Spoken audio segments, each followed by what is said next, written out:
नमस्कार मित्रांनो, पुन्हा एकदा तुमचं प्रज्ञान अकॅडमीवर स्वागत आहे. बघा, आज आपण पार्ट 2 बघूया. Classification of animals, PYQ.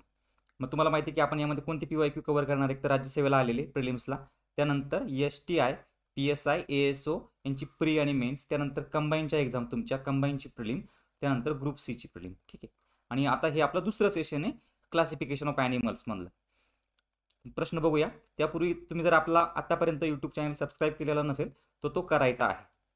बघा, पहिला प्रश्न आहे, which of the following group or groups of animal is in reptile in category. ठीक आहे. खालीलपैकी कोणते जे ॲनिमल आहे ते रेप्टाईलमध्ये येतात. मग बघा, लिझार्ड, स्नेक, फ्रॉग, लोरीस. ठीक आहे. लिझार्ड रेप्टाईल आहे, स्नेक रेप्टाईल आहे, फ्रॉग रेप्टाईल नाही, फ्रॉग ॲम्फिबियन कॅटेगरीमध्ये येईल, आणि लोरीस जो आहे तो प्रायमेट आहे. प्रायमेट म्हणजे मग तो काय येईल? तो मॅमेलियन कॅटेगरीमध्ये येईल. त्यानंतर सेकंड बघा, टर्टल, घारियल, कैमन अँड टुटारा. याला मी तुम्हाला नंतर एक्सप्लेन करेन, पण हा जो ऑप्शन आहे तो आपला करेक्ट आहे. तर हे सगळे रेप्टाईल कॅटेगरीमध्ये येतात. ठीक आहे. त्यानंतर टर्टल, क्रोकोडाईल, सॅल्मेंडर जो आहे तो ॲम्फिबियन कॅटेगरीमध्ये येतो. त्यानंतर पुन्हा सॅल्मेंडर ॲम्फिबियन, आणि इथं फ्रॉग ॲम्फिबियन, म्हणजे फक्त बी जे आहे आपलं ते करेक्ट येतं. मग बघा, आता त्याच्या अगोदर ना आपण रेप्टाईल जे आहे त्याचे कॅरेक्टरिस्टिक बघूया काय. According to the course of animal evolution, these are first true terrestrial animals with creeping movement. मग तुम्हाला जर प्रश्न आला की which of the following animal is first true terrestrial animal, तर मग त्याचा आन्सर काय असणार आहे? रेप्टाईल. बट जर तुम्हाला असा प्रश्न आला की which of the following animal is first one two adapt the land life, मग तो कोणता असणार आहे? ॲम्फिबियन असणार आहे. कारण ॲम्फिबियन काय करायचे? त्यांना पाण्याची गरज असायची रिप्रोडक्शनसाठी, पण ते लँडवर देखील राहायचे. ठीक आहे. मग त्याच्यावर देखील प्रश्न आला, तो पुन्हा बघू आपण. रेप्टाईलचा सेकंड कॅरेक्टरिस्टिक बघा, कोल्ड ब्लडेड आहे. म्हणजे काय? पोइकोथर्म्स आहेत ते. पोइकोथर्म्स बघितलं आपण अगोदरच्या सेशनमध्ये, सेशन 1 मध्ये. They creep on a land, ते सरपटत चालतात, बरोबर. त्यानंतर their skin is a dry and scaly. हा एक महत्त्वाचा पॉईंट आहे. तुम्हाला डायरेक्ट प्रश्न येईल की which of the following are the characteristics of reptile. मग हे तुमच्या स्टेट बोर्डमधून सगळे पॉईंट घेतलेले आहेत मी. Neck is a present between head and trunk, external ear is absent. बघा, तुम्ही सापाला कधी कान बघितला का? तर नाहीये सापाला कान. त्यानंतर तुम्ही लिझार्ड, सरडा या कॅटेगरीमध्ये कुणाला कान बघितला का? तर नाहीये. Digits are provided with claws, म्हणजे त्याची जी बोटं आहेत त्यांना बोटं आहेत, पायांच्या यांना बोटं आहेत पुढे.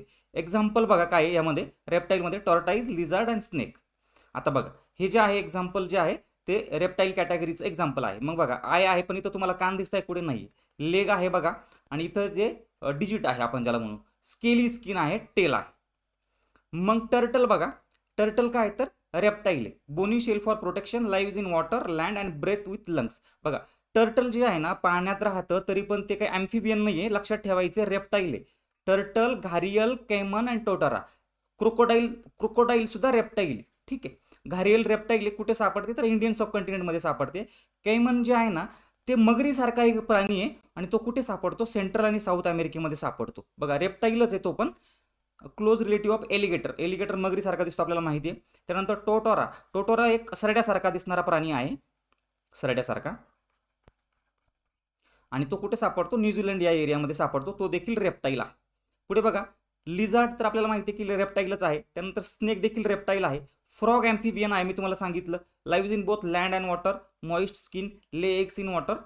त्यानंतर लोरीस तुम्हाला सांगितलं मी की ते प्रायमेट आहे, म्हणजे मॅमल आहे. क्रोकोडाईल बघा, क्रोकोडाईल जर तुम्हाला ऑप्शनमध्ये असतं तर क्रोकोडाईल देखील करेक्ट झालं असतं, रेप्टाईल आहे.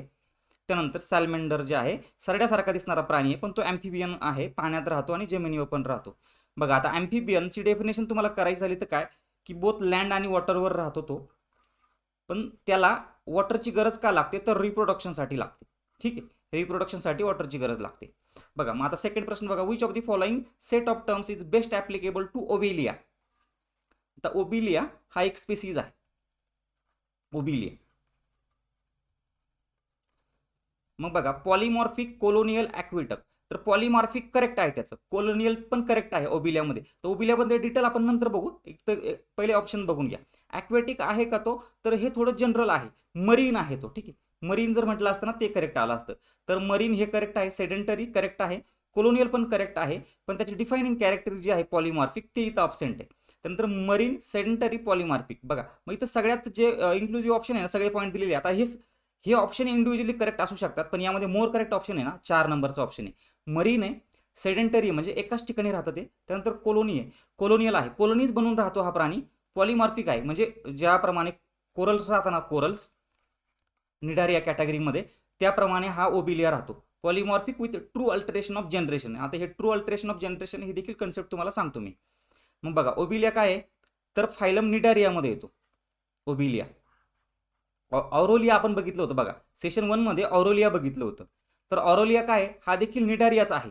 तर हे ॲनिमल तुम्हाला माहिती पाहिजे. जर पेपरला आले तुम्हाला की ऑरोलिया किंवा ऑबिलिया कोणत्या कॅटेगरीत येतं, कोणत्या फायलममध्ये येतं, तर ते निडारिया कॅटेगरीमध्ये येतं किंवा सिलेंट्रेटा कॅटेगरीमध्ये येतं, फायलममध्ये येतं. क्लास हायड्रोझोआ, कॉमन नेम बघा. तर याचं जे नाव आहे ना ते देखील तुम्हाला माहिती पाहिजे. सी फर त्या असं त्याचं नाव आहे. ओबिलिया काय म्हणतात, सी फर म्हणतात. हॅबिटॅट बघा मरीन आहे, एक्सक्लुझिव्हली सी. म्हणून ॲक्वॅटिक जर म्हटलं तर ते थोडं जास्त जनरल येतं, म्हणून ते इनकरेक्ट आहे. Found in world wide except polar region. कॉलोनीजमध्ये राहतात, attach to sea woods, shells and rock shallow coastal waters. Medusa stage is present in coastal and offshore plankton. बघा नेचर काय, तर कोलोनी आपण बघितलं, सेडेंटरी आहे, पॉलिमॉर्फिक. आता हे पॉलिमॉर्फिक म्हणजे काय बघा, आता एकच ॲनिमल आहे, ओबिलिया नावाचा एकच ॲनिमल आहे, पण त्याच्या स्टेजेस ज्या असतात ना, आता काही ओबिलिया जे आहे ते असेक्स्युअल असतात, म्हणजे दोन्ही सेक्स ऑर्गन त्यामध्ये प्रेझेंट असतात. काही जे आहे ना, मग त्याला आपण पोलिप म्हटलेलं आहे, ठीक आहे, पोलिप सारखी कॅटेगरी आहे. आणि काही ओबिलिया जे आहे ना ते मेडुसा कॅटेगरीमध्ये येतात आणि ते त्यांच्यामध्ये दोन युनिसेक्स्युअल असतात, ते म्हणजे फिमेल आणि मेल वेगळं असतं, ठीक आहे. तर तुम्हाला कळलं पॉलिमॉर्फिक म्हणजे काय. पॉलिमॉर्फिक म्हणजे दोन फॉर्म्स असतात त्याचे, एक असेक्स्युअल फॉर्म असतो, एक सेक्स्युअल फॉर्म असतो. त्यानंतर मुवमेंट बघा, पोलिप जे आहे ना, पोलिप, तर पोलिप हे सेडेंटरी आहे. त्यानंतर मेडुसा जो आहे तो फ्री स्विमिंग आहे. लाईफ सायकल बघा. आता जे पोलिप स्टेज आहे, पोलिपपासून जे जन्माला येतात, बरोबर. आता याचं जे रिप्रोडक्शन आहे ते असेक्स्युअल होतं, पण तो जन्माला जे काय म्हणतो आपण त्याला ऑफस्प्रिंग घालतो तो मेडुसा आहे. आणि हा मेडुसा सेक्स्युअल असतो, म्हणजे त्याला दोन म्हणजे युनिसेक्स्युअल असतो, एक तर तो फिमेल असेल किंवा मेल असेल, आणि मग त्याचं प्रोडक्शन सेक्स्युअल होतं आणि त्याच्यापासून पुन्हा पोलिप जनरेट होतो. कळालं, हेच पुन्हा ह्या स्टेजमध्ये सांगितलंय, म्हणून आपण त्याला ट्रू अल्टरेशन ऑफ जनरेशन म्हटले. ट्रू अल्टरेशन ऑफ जनरेशन, पुन्हा एकदा कन्सेप्ट सांगतो. पोलिप बघा हा ओबिलियाचा आहे, तो असेक्स्युअली रिप्रोड्यूस होतो. ज्यावेळेस त्याच्या ऑफस्प्रिंग जनरेट होता त्यावेळेस ते एक तर मेल असतात किंवा फिमेल असतात, बरोबर. आणि दुसरा मग यामध्ये समजा एक मेडुसा असेल, तो मेडुसा त्याचं रिप्रोडक्शन कसं होतं, तर ते सेक्स्युअली होतं. पण ज्यावेळेस त्याचे ऑफस्प्रिंग जनरेट होतात, ऑफस्प्रिंग तयार होतात, तर ते दोन्ही सेक्स एकाच ऑर्गॅनिझममध्ये प्रेझेंट असतो. कळालं तुम्हाला मला काय म्हणायचं आहे. बघा आता ही जी डायग्राम आहे ती आहे ऑबिलियाची डायग्राम. कशामध्ये येतो, तर निडारियामध्ये येतो किंवा सिलेंट्रेटामध्ये येतो.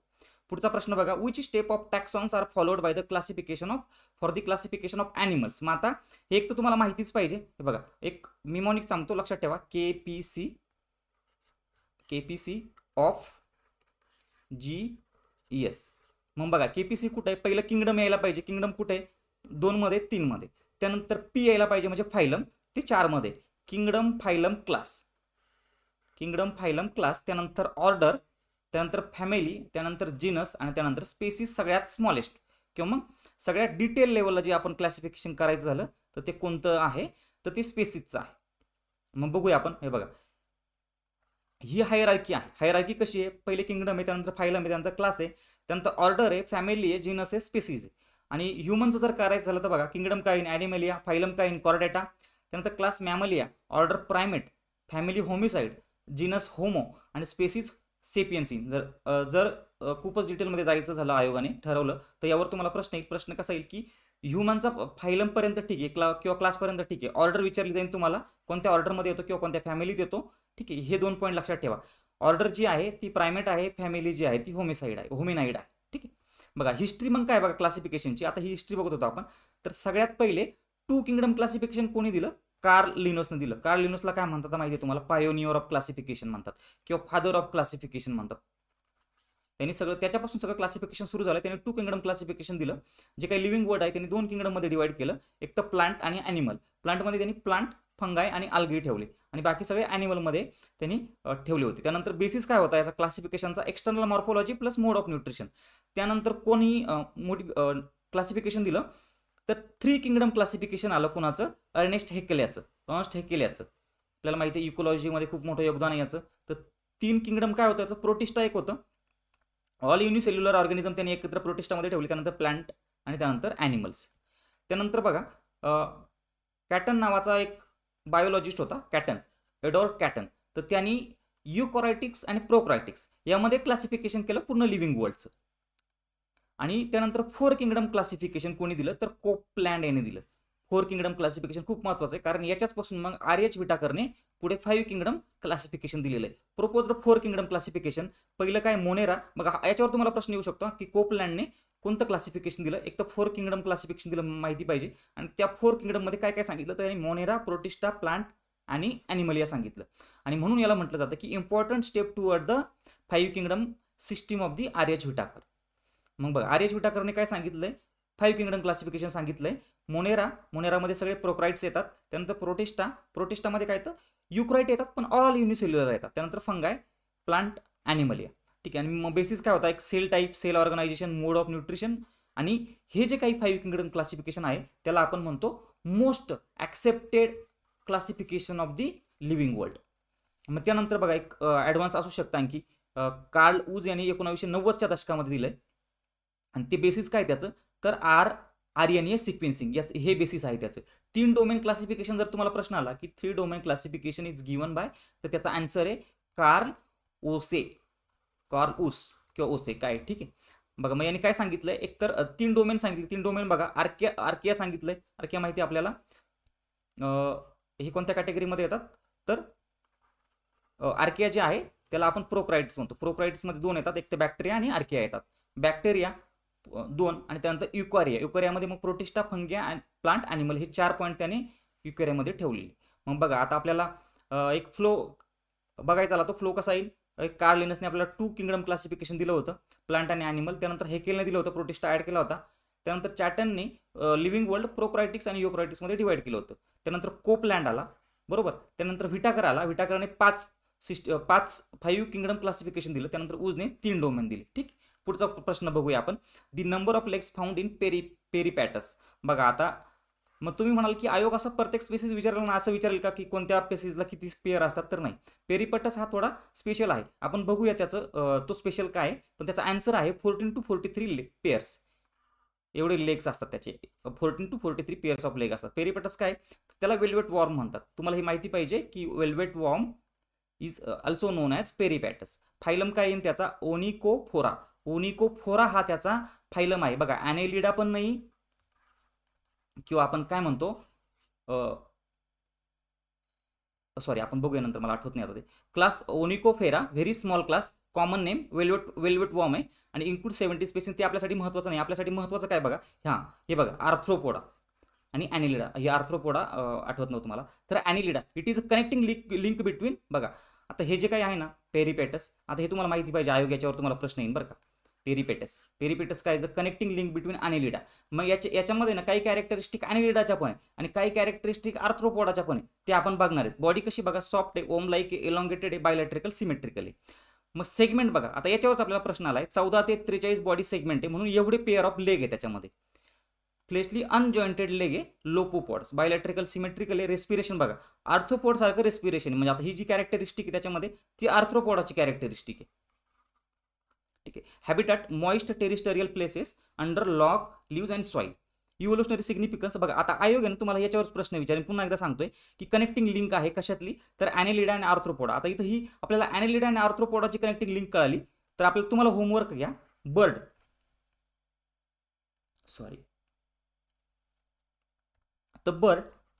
आणि रेप्टाईल याच्यामध्ये कनेक्टिंग लिंक कोणती ती तुम्हाला शोधायची आहे. लगेच गुगल करायचे व्हिडिओ पॉज करून. ॲनेलिडाची कॅरेक्टरिस्टिक बघा काय याच्यामध्ये, तर सेगमेंटेड बॉडी आहे, वॉर्म लाईक शेप आहे, सॉफ्ट बॉडी, नेफ्रेडिया काय आहे तर आपण त्याला काय म्हणतो, एक्सक्रिटरी ऑर्गन आहे. आर्थ्रोपोडाचे कॅरेक्टरिस्टिक कशा आहेत तर जे रेस्पिरेशन आहे ते ट्रॅचियल रेस्पिरेशन आहे, जे आर्थ्रोपोडामध्ये होतं, कीटकांमध्ये होतं. त्यानंतर त्याची जी बॉडी आहे ती कायटिनपासून बनलेली आहे, म्हणजे आउटर त्याचं जे शेल म्हणू आपण त्याला. ठीक आहे. आणि अंटिना असतो, जसं की झुरळांना थोड्या मिशा टाईपचे जे अंटिना असतात तसे त्याला अंटिना असतो. मग पुढचा प्रश्न बघा, आता हे थोडक्यात बघून घ्या. ओनिकोफोरा आहे, आर्थ्रोपोडा नाही, याचं क्लासिफिकेशन किंवा फायलम. रेस्पिरेशन ट्राचियल आहे, लेग जे आहे ते अनजॉइंटेड लेग आहे, आर्थ्रोपोडासारखे जॉइंटेड नाही. सेगमेंट बघा 14 to 43 pair of legs, connecting link between Annelida and Arthropoda. ठीक आहे. पुढचा प्रश्न बघा, generic name for cockroach the Periplaneta. कॉक्रोचला पेरीप्लानेटा नाव हे कोणी दिलं होतं, याच्यावर प्रश्न विचारला आयोगाने. बघा आता हे तुमच्या NCERT मध्ये किंवा स्टेट बोर्डमध्ये सापडणार नाही, पण जे हायर क्लासेसची बुक आहे, हायर क्लासेसचे इन द सेन्स की जे BScचे वगैरे बुक आहे, समजा त्याचा जर रेफरन्स घेतला असेल तर हे त्याच्यामध्ये असेल. आता फॉर एक्झाम्पल एखादा चॅप्टर तिथं कॉक्रोचवरच असेल, मग जस्ट चॅप्टर ओपन केला आणि त्याला पहिलेच काहीतरी पॅराग्राफ दिसला असेल ज्यांनी प्रश्न सेट केला त्यांनी, ठीक आहे, मग ते पॅरिप्लानेटा नाव कोणी दिलंय तर हा बोरमेरिस्टर जो आहे त्यांनी नाव दिलं होतं पॅरिप्लानेटा, ठीक आहे, झुरळाला. मग बघा नॉमेनक्लेचर पेरिप्लॅटिना किंवा मग पेरिप्लानेटा अमेरिकाना असं देखील नाव त्यांनी दिलेलं आहे. आणि फायलम कोणता आहे तर ऑफकोर्स कॉक्रोच आहे म्हटल्यानंतर आर्थ्रोपोडा, आणि क्लास जो आहे तो लक्षात ठेवायचा आहे. कॉक्रोचचा जो क्लास आहे तो इन्सेक्टा आहे, इन्सेक्टा, ठीक आहे. पुढचा प्रश्न बघा, which of the following animal group was first vertebrate to become adapted to life on land. बघा आता इथं असं विचारलंय की खालीलपैकी कोणतं फर्स्ट आहे to adopt on land. Fully म्हटलंय का नाही, फुल्ली जर म्हटलं असतं तर त्याचा आन्सर आला असतं रेप्टाईल. इथं काय म्हटलंय फक्त to become adopted to life on land, तर त्याचा आन्सर इन ॲम्फिबियन. इथं फुली म्हटलं असतं तर त्याचा आन्सर आला असतं रेप्टाईल, ठीक आहे. मग याचा आन्सर काय आहे, ॲम्फिबियन आहे. मग बघा इव्होल्युशनरी टाइमलाईन ऑफ व्हर्टिब्रेट्स. पहिले काय माहिती आपल्याला, पहिले फिश जन्माला आले, त्यानंतर फिश फर्स्ट व्हर्टिब्रेट होते आणि फुली ॲक्वाटिक आहे, अजूनही फुली ॲक्वाटिक आहे हे. त्यानंतर ॲम्फिबियन्स, ठीक आहे. मग हे जे आहे ना हे पार्टली लँड पार्टली वॉटर असं यांचं लाईफ डिवायडेड होतं. आणि वॉटर कशासाठी गरजेचं होतं यांना तर अंडे देण्यासाठी किंवा मग रिप्रोडक्शनसाठी. त्यानंतर reptile better adopted for dry land. Amniotic egg काय असतं की ते इझिली ते डिस्ट्रॉय होत नाही किंवा फुटत नाही, स्केली स्किन, ठीक आहे. आणि रेप्टाईलपासून पुन्हा मग काय इव्हॉल्व झाले तर बर्ड इव्हॉल्व झाले, इव्हॉल्व लेटर फ्रॉम रेप्टाईल्स. आणि मॅमल्स देखील रेप्टाईल्सपासून इव्हॉल्व झालेले आहे. आणि अजून काही कनेक्टिंग लिंक आहे बघा, रेप्टाईल आणि मॅमल्समधल्या कनेक्टिंग लिंक काय असू शकतात, जे एग लेइंग मॅमल आहे बघा, एग लेइंग मॅमल कोणते तर प्लॅटिपस आहे, इकिडनाच्या 4 स्पेसीज आहे जे ऑस्ट्रेलियाच्या रिजनमध्ये, म्हणजे जर 5 जे स्पेसीज आहे एग लेइंग मॅमलचे, त्यांना आपण काय म्हणू शकतो की they are connecting link between reptile and mammals. मग तुम्हाला रेप्टाईल आणि बर्ड्स मधला मी सांगितलंय की कनेक्टिंग लिंक शोधायची आहे. बघा ॲम्फिबियनमध्ये थोडक्यात बघूया आपण ॲम्फिबियन काय आहे. तर ॲम्फिबियन्स हे त्याचे एक्झाम्पल आहे, where the first vertebrate to come out of water and live partly on land. They developed 4 legs tetrapods for walking on land. बघा त्यांनी चार त्यांचे जे पाय ते डेव्हलप झाले, त्यानंतर लंग्स पण डेव्हलप झाले त्यांच्यामध्ये, म्हणजे पार्टली त्यांचं जे रेस्पिरेशन चालतं ते लंग थ्रू चालतं आणि पार्टली मग त्यांचं त्वचा असेल किंवा मग गिल्स असतील त्याच्या थ्रू चालतं. जसं की बघा आता फ्रॉक्स आहेत म्हणजे जे बेडूक आहे त्याचं जे रेस्पिरेशन चालतं ते त्वचा थ्रू देखील चालतं. So they are the first vertebrate adapted to terrestrial life. पण काय must return to water for breeding, egg laying and larval development, ठीक आहे. म्हणजे त्याचं जे काही इनिशियल डेव्हलपमेंट असते ती फक्त पाण्यातच होऊ शकते. पुढे बघा ॲम्फिबियन आणि रेप्टाईलमध्ये थोडासा फरक बघा ओळखून घ्यायचा आहे आपण. ॲम्फिबियन कधी ओरिजिन आहे तर 360 मिलियन इयर्स, याचं किती आहे 300 मिलियन इयर्स. एग्स बघा सॉफ्ट असतात, शेललेस असतात. इथे ॲमिनोटिक आहे आणि शेल्ड आहे जेणेकरून ते फुटत नाही इझिली. आणि फर्टिलायझेशन आहे ना याचं एक्सटर्नल असतं बघा, फर्टिलायझेशन वॉटरमध्ये होतं, याचं इंटरनल फर्टिलायझेशन आहे. त्यानंतर respiration through gills, through lungs आणि स्किन. मी तुम्हाला सांगितलं बेडूकचं एक्झाम्पल दिलं, याचं जे रेस्पिरेशन बघा हा एक डिफायनिंग पॉईंट आहे. तुम्हाला जर विचारलं आयोगाने ॲम्फिबियन आणि रेप्टाईलमध्ये एक असा कोणता पॉईंट आहे जो डेफिनिट आहे किंवा मग जो खूप युनिक आहे रेप्टाईलमध्ये. रेप्टाईलचं जे रेस्पिरेशन होतं ते थ्रू ओनली लंग्स होतं, पण ॲम्फिबियनचं तसं नाही. ॲम्फिबियन गिल्स, लंग्स आणि स्किनमधून होऊ शकतं. स्किन जी आहे त्याची मॉइस्ट असते, थिन असते, त्याची ड्राय असते, स्केली असते आणि कॅरेटिन असतं त्याच्या स्किनवर. आणि बघा लाईफ सायकल ड्युअल आहे, वॉटर आणि लँड, याची फक्त लँडवर असते डिपेंडर. हे त्याचे एक्झाम्पल आहे. फर्स्ट लँड व्हर्टिब्रेट कोण आहे तर ॲम्फिबियन्स. फर्स्ट फुली टेरिस्टरियल व्हर्टिब्रेट कोण आहे, रेप्टाईल. हा पॉईंट मी तुम्हाला सांगितलाय. पुढचा प्रश्न बघा, तर ॲरिस्टॉटल आणि यानंतर याचं पुढे त्यांचं काय म्हणू आपण त्याला की त्यांना काय म्हणून ओळखलं जातं तसं दिलं आहे. ॲरिस्टॉटल, थिओफ्रॅस्टस, हिप्पोक्रॅटस आणि जॉर्जर जॉन मेंडेल. ॲरिस्टॉटल काय तर याला फादर ऑफ बायोलॉजी म्हटलं जातं, ठीक आहे, बायोलॉजी. थिओफ्रॅटस जो आहे त्याला फादर ऑफ बॉटनी म्हटलं जातं. हिप्पोक्रॅटसला फादर ऑफ मेडिसिन म्हटलं जातं. आणि जॉर्जर मेंडेल जो आहे ते आपल्याला माहिती आहे, तर त्यांनी जो वटाण्याच्या झाडांवर एक्सपेरिमेंट केले होते जेनेटिक्सचे, त्याच्यामुळे त्याला फादर ऑफ जेनेटिक्स म्हटलं जातं. मग आता एक एक बघा, हिप्पोक्रॅटस कोण आहे, फादर ऑफ मेडिसिन आहे. कॉन्ट्रीब्युशन बघा 70 बुक्स त्यांनी लिहिले डिसीज आणि their treatment. Give scientific description of diseases based on detail observation, separate medicine from superstition and magic. म्हणजे बघा आता यांनी जे पुस्तकं लिहिलेले आहेत सगळे ते जवळजवळ 2500 वर्षापूर्वी लिहिलेले आहेत, ठीक आहे. आणि तेव्हा त्यांनी सुपरस्टिशन किंवा मॅजिक ह्यापासून वेगळे अशी ट्रीटमेंट सांगितली होती. पुढे बघा, मेंडेल जो आहे त्याला फादर ऑफ जेनेटिक्स म्हणतो आपण. First to study hereditary scientifically, म्हणजे हेरिडिटीचा जो अभ्यास आहे, हेरिडिटरी जे काही आपले कॅरेक्टर आहे त्याचा अभ्यास केला त्यांनी पहिल्यांदा पी प्लांटवर, वटाण्याच्या प्लांटवर. Laid foundation for genetics before genes chromosomes were discovered. Proposed 3 principle of inheritance. हे खूप महत्त्वाचे. तुम्हाला डायरेक्ट आयोग येईल की which of the following principles of inheritance is proposed by George John Mendel. तर मग पहिला कोणता आहे? Law of inheritance, assortment, law of dominance आणि युनिट ऑफ इनहेरिटन्स. असॉर्टमेंट काय बघा, inheritance of one trait does not affect the other. म्हणजे for example आता एक ऑफस्प्रिंग आहे, त्याच्यामध्ये 2 जीन आलेले आहेत, पण हा एक्स डॉमिनंट आहे आणि वाय डॉमिनंट नाही आहे, पण हा एक्स आहे ना वायला अफेक्ट करत नाही. मग त्याचाच लॉ जो आहे त्याला म्हणतात इंडिपेंडंट असॉर्टमेंट. त्यानंतर लॉ ऑफ डॉमिनन्स, डॉमिन आलेल is expressed over recessive one. म्हणजे एक जर रिसेसिव्ह असेल, आता फॉर एक्झाम्पल इथं वाय रिसेसिव्ह आहे आणि एक्स डॉमिनंट आहे. युनिट ऑफ इनहेरिटन्स म्हणजे जीन जी कन्सेप्ट आहे, जीन ची जी डिस्कवरी आहे किंवा मग जे ट्रेट्स आहे आपण ज्याला म्हणतो युनिक ट्रेट्स इंडिव्हिज्युअलमध्ये, जे त्याच्या पॅरेंट्सकडनं इनहेरिट केले जातात, त्याला आपण त्या ट्रेट्सला काय म्हणतो? जीन म्हणतो. आणि हे जीन काय आहे? मग युनिट ऑफ इनहेरिटन्स आहे. ठीक आहे. पुढचा प्रश्न बघा, थिओफ्रास्टस काय? फादर ऑफ बॉटनी आहे आणि तो अरिस्टॉटलचा स्टुडंट होता. अरिस्टॉटल काय? फादर ऑफ बायोलॉजी आहे. First to attempt systematic classification of living organism. पुढचा प्रश्न बघा, choose the correct alternative about shark. आता बघा, तुम्हाला फर्स्ट सेशन जर तुम्ही आपलं बघितलं असेल तर तुम्हाला लगेच इथं कळून जाईल. शार्क काय? एक तर कार्टिलिजियस फिश आहे, बरोबर. आपण त्याला कॉन्ट्रिचिटिस फिश म्हणतो. मग त्याचं माउथ जे आहे ते टर्मिनल असतं का? नाही, त्याचं माउथ व्हेंट्रिकल साईडला असतं. मग ए करेक्ट आहे. तो विविपॅरिटी असते का त्याच्यामध्ये? तर मोस्ट ऑफ द शार्क हे विविपॅरिटी असतात, म्हणजे यंग वन, पिल्लाला डायरेक्टली जन्म देतात. सायक्लॉइड स्केल आहे का? तर त्याच्यामध्ये सायक्लॉइड स्केल नाहीये, प्लॅकॉइड स्केल आहे, बरोबर. आणि कार्टिलिजियस एंडोस्केलेटन आहे का? तर करेक्ट आहे, कार्टिलिजियस एंडोस्केलेटन आहे. आणि बोनी एंडोस्केलेटन नाही, म्हणजे ए, बी आणि डी करेक्ट आहे. ठीक आहे. बघा, shark possess several distinct characteristic. Mouth on ventral side आपण बघितलं. म्हणजे आता फॉर एक्झाम्पल मी तुम्हाला एक फिशची डायग्राम काढून दाखवतो. आता हे करेक्ट जर नाही आलं तर सॉरी हा. बघा, फॉर एक्झाम्पल आता हे फिश आहे. आता इकडे समजा तोंड असेल त्याचं, तर जे बाकीचे बोनी फिश आहे ना त्यांचं डायरेक्ट इथं तोंड असतं, पण याचं जे आहे ना शार्कचं ते इथं राहील, म्हणजे थोडंसं खाली. ठीक आहे. म्हणून व्हेंट्रली असतं ते. विविपॅरिटी असते. While some shark are oviparous, म्हणजे एग लेइंग पण आहे, पण most of them are viviparity experience किंवा मग एक्झिबिट ओविपॅरिटी. ठीक आहे. पुढे बघा, प्लॅकॉइड स्केल असतात, सायक्लॉइड नाही. No cycloid scale. Shark have placoid scale which are tooth like structure. Cycloid scale are found in bony fishes. म्हणजे जे आपण बघितलंय ऑस्टिओकायटिस, त्याच्यामध्ये जे स्केल असतात ते असतात सायक्लॉइड. ठीक आहे, ते असतात सायक्लॉइड. आणि बघा, आता शार्क तुम्हाला कोणत्या कॅटेगरीमध्ये येतोय ना ते जर माहिती राहिलं असतं इथं की हा बोनी फिश आहे का कार्टिलिजियस फिश आहे, तिथंच तुमचं आन्सर आलेलं असतं. ठीक आहे, कार्टिलिजियस एंडोस्केलेटन आहे. पुढचा प्रश्न बघा, some statement are given below about animals.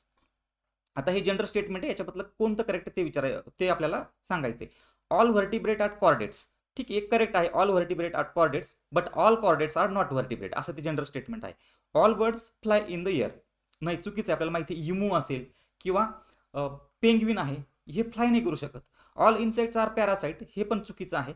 All mollusc bear shell. नाही, सगळे मोलुस्क शेल प्रोड्यूस करत नाही. ठीक आहे, काहींची फक्त जी बॉडी आहे ती फक्त सॉफ्ट असते, म्हणून फक्त ए इथं करेक्ट आहे. मग बघा, chordates versus vertebrate. All vertebrates are chordate. बघा, पाठ पाहिजे तुमचं, but not all chordates are vertebrate. Vertebrate replace the notochord.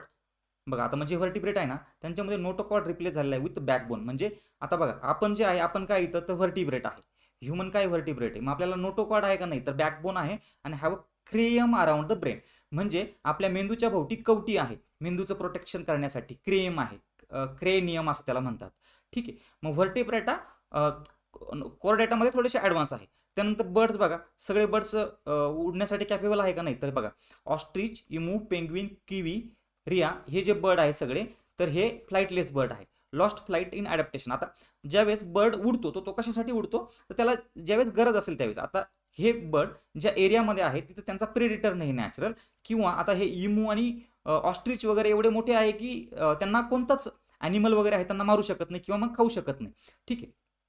मग त्यांना पंखांची गरज नाही, मग त्यांचे पंखच हळूहळू गळून पडलेत. एनर्जी सेव्हिंग ॲक्टिव्हिटी आपण याला म्हणू. हे काय की त्यांच्यामध्ये स्पेशल ॲडॅप्शन आहे. फिजिकल ट्रेट्स बघा, flat breast bone, small wings, heavy body. जसं आता इथं बघा पेंग्विन जो आहे ना त्याचे विंग जे आहे तर ते म्हणजे उडण्यासाठी नाही तर त्याला पोहण्यासाठी मदत करतात. म्हणजे ते मॉडिफाईड झालेले आहे वर्षानुवर्ष त्या प्रॅक्टिस म्हणून किंवा मग त्या काय म्हणू आपण त्याला की इव्होल्युशन म्हणून. Genetic changes and independent evolution caused flightless in multiple times. Insect बघा, not all insect are parasites, about 10% are parasites. Mollusc बघा, have mantle covering soft body and organs. Mantle often produce shell but not always. ठीक आहे, not always. Many mollusc possess radula. Radula माहिती आहे आपल्याला की हा feeding organ आहे मोलस्काचा. पुढचा प्रश्न बघा, select the correct alternative in place of question mark. मग कॉक्रोच जे आहे ना त्याचा जो ऑर्गन दिलेला आहे मॅल्पीगियन ट्युब्युल्स. मॅल्पीगियन ट्युब्युल्स काय आहे तर एक्सक्रिटरी ऑर्गन आहे कॉक्रोचचा. मग अर्थवर्मचा एक्सक्रिटरी ऑर्गन काय आहे हे विचारले आपल्याला. तर अर्थवर्म कोणत्या कॅटेगरीमध्ये येतो तर ॲनेलिडामध्ये येतो. त्याचा एक्सक्रिटरी ऑर्गन कोणता आहे तर नेफ्रेडियम आहे. हे बघा मित्रांनो, कधी माझं प्रोनाऊन्सिएशन जर चुकलं तर त्याबद्दल माफ करा, पण आपल्यासाठी इथं महत्त्वाचं आहे की आपल्या कन्सेप्ट क्लिअर झाल्या पाहिजे. ठीक आहे, नेफ्रेडियम हा जो आहे अर्थवर्मचा एक्सक्रिटरी ऑर्गन आहे. मग बघा, cockroach excretion by Malpighian tubules, fine tubules attach at the junction of midgut and hindgut, remove nitrogenous waste. ठीक आहे, म्हणजे तुमचं जे वेस्ट आहे नायट्रोजिनियस ते एक्सक्रीट करण्यासाठी कॉक्रोचमध्ये काय तर माल्पीगियन आहे आणि अर्थवर्ममध्ये काय तर नेफ्रेडिया आहे. त्याला जर आपण त्याचं प्रोनाऊन्सिएशन म्हणजे काय म्हणू आपण त्याला मल्टिपल याच्यामध्ये केलं त्याला आपण नेफ्रेडियम म्हणू. ठीक आहे, pair tubule organ functioning like a kidney, remove metabolic waste. पुढचा प्रश्न बघा, coliforms are used as a indicator of organism of sewage pollution because. आता हे कॉलिफॉर्म्स आहे ना हा बॅक्टेरियाचा एक प्रकार आहे आणि इथं प्रश्नामध्ये असं विचारलंय की सेवेज पोल्युशन झालेलं आहे. Coliform is used as a indicator organism for sewage pollution म्हणजे काय तर इथं बघा, they are abundant in human intestine. बघा, ह्युमन इंटेस्टाईनमध्ये आहे म्हणून आपल्याला ते कळतंय की सिवेज पोल्युशनमध्ये जर समजा ते आढळत आहेत तर याचा अर्थ काय, जे की आपला जो एक्सक्रीट आहे ह्युमनचा असेल किंवा जे काही सेप्टिक टँक आहे तो जर लिकेज असेल तर या कॉलिफॉर्म बॅक्टेरिया आपल्याला सापडू शकतात. बरोबर ना. म्हणून त्याच्यावरून आपल्याला काय इंडिकेट करता येतं तर कॉलिफॉर्म्स हे जे आहे ते इंडिकेटर ऑर्गॅनिझम आहे आणि they are abundant in human intestine. बघा, मग coliform is indicator of sewage pollution. Reason for use are abundant in human intestine. Their presence in water indicates fecal contamination found in feces of all warm-blooded animals and humans, also in the environment. Indicator role काय, presence in drinking water, contamination झालेलं आहे म्हणजे जर drinking वॉटरमध्ये असेल तर if coliforms are present disease causing bacteria may also enter through the same pathway. पुढचा प्रश्न बघा, पॅलेहेल्मिंथिस जे आहे त्याला कोणतं खालीलपैकी जे ऑप्शन आहे ते बेस्ट डिस्क्राईब करू शकतं. मग बघा, फ्लॅटवर्म्स आहे का तर फ्लॅटवर्म्स आहे. ट्रायप्लोबोलिस्टिक आहे का, ट्रायप्लोबोलिस्टिक पण आहे. असिलोमेट आहे का तर असिलोमेट पण आहे. ठीक आहे, मग ये इथं 1 जे आहे ना ते 1 करेक्ट आहे. डायप्लोस्टिक आहे का नाही, डायप्लोस्टिक नाही आहे. तर ट्रायप्लोबोलिस्टिक आणि सिलोमेट आहे का तर सिलोमेट नाही, आपण बघितलं असिलोमेट आहे. सुडोसिलोमेट आहे का तर सुडोसिलोमेट कोणतं आहे तर ॲस्ट्लील हिलेमेंटिस असं काहीतरी आहे बघा, ते त्याच्यानंतरचा जो येतो तो आहे काय सुडोसिलोमेट. मग बघा, आता बघा आपल्याला जर हा चार्ट पाठ असेल ना, हा चार्ट मी तुम्हाला पहिल्या सेशनमध्ये देखील एक्सप्लेन केला. आता बघा इथं पोरीफेरा, निडारिया आणि पॅलेहेल्मिंथिस. आता हे तर यांना सिलोमच नाही आहे, हा असिलोमेट आहे पॉलेहेल्मिंथिस. ठीक आहे, मग हे कळालं आपल्याला. त्यानंतर आता इथं तो पॉईंट नाही की डायप्लॉस्टिक आहे का ट्रायप्लॉस्टिक आहे. ठीक आहे, ट्रायप्लॉस्टिक आहे म्हणजे 3 जर्म लेअर आहे त्याच्या बाजूला. बघा, पॅलेहेल्मिंथिसलाच फ्लॅटवर्म्स म्हणतो आपण. बॉडी टाईप कसा आहे तर सॉफ्ट बॉडीड आहे, अनसेगमेंटेड आहे, डॉर्सली फ्लॅटन आहे आणि बायलॅटरली सिमेट्रिकल आहे. बघा इथं सुद्धा तो पॉईंट दिलेला आहे. बघा, पॅलेहेल्मिंथिस बायलॅट्रिकल सिमेट्रिकल. बरोबर, मग तो चार्ट तुमचा पाठ पाहिजे. असिलोमेट म्हणजे काय की बॉडी कॅव्हिटी त्यामध्ये प्रेझेंट नाहीये. ऑर्गन्स कसे बघा, नो सर्क्युलेटरी ऑर्गन और respiratory organ, exchange bye diffusion, digestive tract incomplete, absent. म्हणजे याच्यामध्ये आपण म्हणू की जे ऑर्गन आहे ना याचे ऑर्गन फुली डेव्हलप नाही आहे बरं का. आता जे पॅलेहेल्मिंथिस आहे किंवा मग फ्लॅटवर्म आहे ना त्याचे ऑर्गन फुली डेव्हलप नाही आहे, पण त्याच्यामध्ये जी सिस्टीम आहे बॉडी ऑर्गनायझेशनची ती ऑर्गन सिस्टीमपर्यंत आहे बरं का. डेव्हलप जरी नसती ना फुली तर ती ऑर्गन सिस्टीमपर्यंत आहे, हे लक्षात ठेवायचं आहे आपण. फ्री लिव्हिंग और पॅरासायटिक. अदर कॅरेक्टरिस्टिक आहे, ट्रायप्लोबोलिस्टिक आहे, 3 जर्म लेयर्स आहे त्यामध्ये. ह्युमोमॉर्फोराइड्स म्हणजे काय, एकच जो ऑर्गॅनिझम आहे त्याच्यामध्ये both male and female organs present असतात. ठीक आहे, regeneration through asexual reproduction by fission, excretion और ऑस्मोरेग्युलेशन बाय फ्लेम सेल्स. मग तुम्हाला असा जर प्रश्न आला की जे फ्लॅटवर्म्स आहे त्याच्यामध्ये एक्सक्रिशन कसं होतं तर ते फ्लेम सेल्स थ्रू होतं. नर्वस सिस्टीम आहे त्याच्यामध्ये, ब्रेन आहे, 2 लॉन्जिट्युडनल कॉर्ड्स आहेत म्हणून आपण त्याला म्हणतो. आता ह्याच गोष्टीमुळे आपण त्याला ऑर्गन लेवल ऑर्गनायझेशन म्हणतो. ठीक आहे. पुढे बघा, organ level organisation is found in which of the following phyla. तर मग हा पॅलेहेल्मिंथिस जो आहे ना तो पहिला याच्यामध्ये, ज्याच्यामध्ये ऑर्गन लेवल ऑर्गनायझेशन आपल्याला फाउंड होते. बरोबर. पुढे बघूया आपण. मग सेल्युलर लेवर कुठे असते, तर पोरीफेरामध्ये सेल्युलर लेवर असते. पुन्हा आणखी प्रोटोझोआमध्ये देखील सेल्युलर लेवरच असते. टिश्यू लेवल स्लेंट्रिटा किंवा निडारिया, जो पोलिप्स आहे ना, पोलिप्स आपण बघितलं अगोदर, किंवा ओबिलिया आहे, किंवा पहिल्या सेशनमध्ये आपण ऑरोलिया बघितलं होतं. तर याच्यामध्ये काय आहे, तर टिश्यू लेवल ग्रेड ऑर्गनायझेशन आहे. ऑर्गन लेवल कुठे आहे, तर पॅलेहेल्मिंथिसमध्ये आहे. ऑर्गन सिस्टीम लेवल कुठे आहे, तर राऊंड वर्म्समध्ये आहे. म्हणजे आता बघा, हा 4 नंबरचा पॉईंट जो आहे हा ॲश्लीमेंटिस, तर याच्यामध्ये ऑर्गन सिस्टीम लेवल म्हणजे याच्यापेक्षा थोडी ॲडव्हान्स. तो ऑर्गन लेवल आणि ऑर्गन सिस्टीम लेवल म्हणजे ऑर्गन लेवलपेक्षा थोडी ॲडव्हान्स. बघा आता मित्रांनो, मी काही बायोलॉजीचा स्टुडंट नाही, त्यामुळे हे प्रोनाउन्सिएशन करताना थोडंसं इकडे तिकडे होऊन जातं माझं. बघा, organ level platyhelminthes, first round in platyhelminthes flatworms, first found in याच्यामध्ये जी ऑर्गन लेवल सिस्टीम आहे ती टिश्यू एकत्र येतात आणि मग त्यापासून ऑर्गन बनतो, आपल्याला माहिती आहे. फ्लॅटवर्म्स आर ट्रायप्लोलिस्टिक, आपण हे बघितलं, बायोलॅट्रिकली सिमेटर आहे, डोर्सली फ्लॅटन आहे, म्हणून तो काय आहे, तर तो बायोलॅट्रिकली सिमेट्रिकल आपण ज्याला म्हणतो. They lack advance circulatory and respiratory system but do have a branched digestive organ, म्हणून आपण त्याला म्हटलंय की first organism who have complete organ level system.